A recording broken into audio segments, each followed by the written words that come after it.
Море всегда было испытательным полигоном человечества. С древних времен люди бросались в океанские просторы не ради развлечения, а движимые жаждой познания, славы и выживания. Великие морские экспедиции – это истории невероятного мужества, трагических судеб, научных прорывов и военной мощи. Сегодня мы погрузимся в некоторые из них, от героических путешествий времен великих географических открытий до драматических морских сражений Второй мировой войны. 1519 год.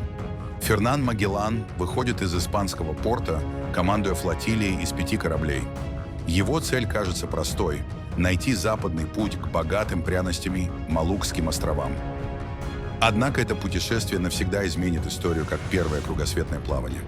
Путь, наполненный страхом, мятежами и невыносимыми испытаниями. Магеллан не подозревал, что ждет его впереди. В проливе, который позже назовут его именем, корабли боролись с жестокими штормами, льдами и голодом. В холодных водах Южной Америки команда страдала от цинги и переохлаждения. Один корабль дезертировал, на другом вспыхнул мятеж, подавленный Магелланом с беспощадной жестокостью. Сам великий мореплаватель погиб на Филиппинах, вмешавшись в местные конфликты. Из 5 отправившихся в путь кораблей домой вернулся лишь один – «Виктория», с 18 измученными моряками на борту. Но это плавание доказало 2 истины. Земля действительно круглая, а мировой океан един, и что человек способен преодолеть даже невозможное. В противоположном конце света, среди безжизненных льдов Арктики, с начала XIX века разгорелась новая гонка за открытие северо-западного прохода. Одна из самых душераздирающих страниц в истории мореплавания – это экспедиция Джона Франклина 1845 года. 2 корабля – «Эребус» и «Террор», оснащенные по последнему слову техники того времени, покинули берега Англии со 129 людьми на борту. Никто из них не вернулся. Десятилетиями поисковые экспедиции находили лишь жуткие следы катастрофы.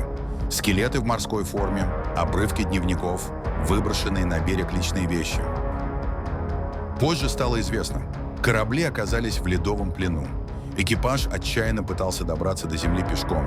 Их убивали арктический холод, голод и, вероятно, отравление свинцом из консервных банок. Эта трагедия потрясла весь мир. История Франклина превратилась в легенду, породив множество теорий и вдохновив десятки литературных произведений. И только в нашем 21 веке были, наконец, обнаружены затонувшие корабли, почти не тронутые временем, в холодных глубинах канадской Арктики. Весна 1941 года. Нацистская Германия спускает на воду «Бисмарк», самый мощный линкор своего времени. Его задача – уничтожать британские конвои в водах Атлантики. Свою первую миссию он начал с оглушительной победы. 24 мая «Бисмарк» отправил на дно британский флагман «Худ», гордость Королевского флота. Из 1418 человек спаслись только 3. Это вызвало неистовую ярость в Великобритании. Началась масштабная охота. Королевский флот бросил в погоню все доступные силы. После нескольких дней напряженного преследования, в ходе ожесточенной битвы, «Бисмарк» был побежден и затоплен. Из более чем 2000 членов экипажа спаслись около 100 человек. Эта история выходит далеко за рамки простого морского сражения. Это символический момент войны. Битва технологий, национальной гордости и военных стратегий. И яркий пример того, как даже несокрушимый гигант может пасть перед лицом настойчивости и численного превосходства. В отличие от «Бисмарка», американский авианосец «Энтерпрайз» избежал гибели. Он стал одним из самых прославленных боевых кораблей Второй мировой войны. Боевой путь Большого Е, как с любовью называли его моряки, начался незадолго до трагического нападения на Перл-Харбор. И уже в первый день войны «Энтерпрайз» оказался в самом центре драматических событий. Он участвовал в решающем сражении у атолла Мидуэй, в кровопролитных битвах за Гуадалканал, в масштабном наступлении на Филиппины и в финальной кампании у берегов Японии. С его палубы взлетали тысячи самолетов, топивших вражеские корабли и сражавшихся за господство в воздушном пространстве Тихого океана. Корабль неоднократно получал тяжелейшие повреждения, но каждый раз возвращался в строй. За годы войны он принял участие более чем в 20 крупных сражениях и был удостоен 20 боевых звезд – абсолютный рекорд для американского флота. После окончания войны Enterprise планировали сохранить как плавучий памятник, но страна предпочла двигаться вперед, оставив прошлое позади. В 1958 году легендарный корабль разобрали на металл. Однако память о нем живет в морских хрониках, военных фильмах и даже в названии первого американского ядерного авианосца и космического корабля в культовом сериале «Звездный путь». В 1947 году бесстрашный норвежский исследователь Тур Хейердал построил плот из бальсовых бревен и отважился пересечь на нем Тихий океан. Его идея казалась безумной.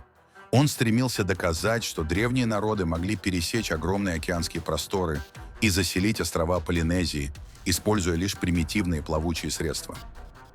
Плот получил имя Кон-Тики в честь легендарного бога солнца. 6 смельчаков, 101 день в открытом море, без двигателя, без современных навигационных приборов. Они преодолели колоссальное расстояние в 8000 километров от берегов Перу до архипелага Туамоту. Это путешествие стало настоящей научной и культурной сенсацией.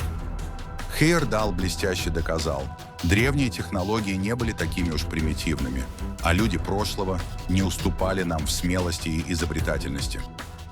Его экспедиция вдохновила целое поколение исследователей и превратилась в символ человеческой отваги. Морские экспедиции – это не просто сухие страницы в исторических учебниках. Это живые, захватывающие драмы человеческого духа. В них сплетаются страх перед неизведанным, невероятная решимость, технический прогресс и дух своего времени. От эпохи Магеллана до времен Хейердала, от ледяных арктических пустынь до жарких тропиков Тихого океана, моря остаются последним рубежом, где человечество проверяет границы своих возможностей. Каждое великое плавание начиналось с простого вопроса: а что, если рискнуть? И каждый корабль, скрывшийся за горизонтом, оставляет после себя не только следы на воде, но и незабываемый след в истории человечества.